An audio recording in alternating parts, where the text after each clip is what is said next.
رسول اللہ صلی اللہ علیہ وسلم کی محبت ہو، اسلام سے اس کا تعلق ہو، اس کے دل کے اندر ایمان کی کوئی نہ کوئی شرارت چل رہی ہو، کوئی شمع روشن ہو، اس کی ذمہ داری ہے کہ جس جگہ پر قرآن کی، جس جگہ پر حدیث کی تعلیم دی جاتی ہے وہ اس کی حفاظت کرے اور اسے مضبوط تر کرنے کی مکمل کوشش کرے۔ ہمارا اسلامی اور شرعی فریضہ ہے مدارس کے ساتھ اپنے تعلق کو مضبوط رکھنا، مدارس کی خیر خواہی اور مدارس کی بقا اور ان کی ترقی کے لیے ہر ممکن کوشش کرنا۔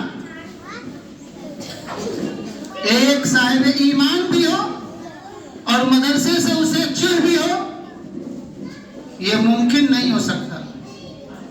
ایک صاحب ایمان بھی ہو، توحید پرست بھی ہو، رسول اللہ صلی اللہ علیہ وسلم سے محبت کا داعی بھی ہو، اور جہاں پر قال اللہ و قال الرسول ہو، جہاں پر قرآن و حدیث کی تعلیم ہو، وہ اسے پہلی نظر سے دیکھے، وہ اس کے ساتھ عداوت رکھے، وہ اس کی ایذا رسانی کے اندر کوشش کرے، یہ اس کے ایمان کی علامت نہیں ہے۔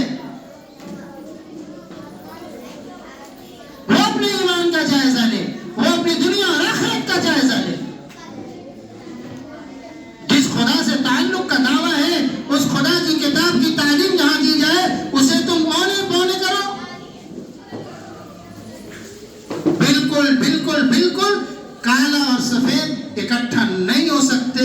ایک طرف اللہ اور اس کے رسول کی محبت ہو اور انہیں کی احادیث اور قرآن کی تعلیم گاہوں کے ساتھ نفرت اور عداوت ہو، یہ نفرت اور عداوت ایک ہی شخص سے محبت کا دعویٰ بھی ہو اور اسی کے ساتھ عداوت بھی ہو، یہ ممکن نہیں ہے۔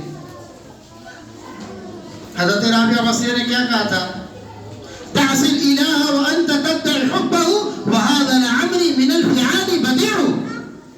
خدا کی نافرمانی بھی کرتے ہو، گناہ بھی کرتے ہو اور اسی خدا سے محبت کا دعویٰ بھی کرتے ہو، میرے حساب سے یہ تو ایک عجیب و غریب بات ہے،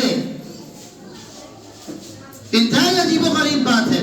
لو کان حبک صادقا لأطعتہ، اگر تمہیں خدا سے سچی محبت ہوتی تو تم خدا کی محبت میں فنا ہوتے، اس کی اطاعت کرتے، اس کی فرما برداری کرتے۔ ان المحب لمن يحب مطیع، اس لیے کہ عاشق اپنے معشوق کا فرما بردار ہوتا ہے، وہ اس کی باتوں کو سنتا ہے اور اس کے اوپر عمل کرتا، جرح نہیں کرتا، تنقید نہیں کرتا، راستہ نہیں کھوجتا۔ اس لیے ہمارے ایمان کا تقاضا ہے کہ جہاں کہیں بھی قال اللہ اور قال الرسول ہو، جہاں کہیں بھی قرآن کریم کی چاہے ناظرہ تعلیم ہو، حفظ تعلیم ہو، وہاں عربی شعبہ ہو، وہاں تفسیر اور توضیح کے ساتھ شریعت پڑھائی جاتی ہو، اس کی حفاظت کرنا، اس کی ہر طریقے سے مدد کرنا،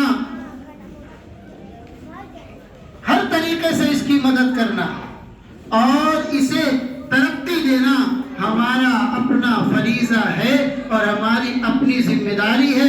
اللہ رب العزت ہمیں ان ذمہ داریوں کو سمجھنے کی اور بخوبی ادا کرنے کی توفیق عطا فرمائے۔ آمین۔ وآخر دعوانا ان الحمد للہ رب العالمین۔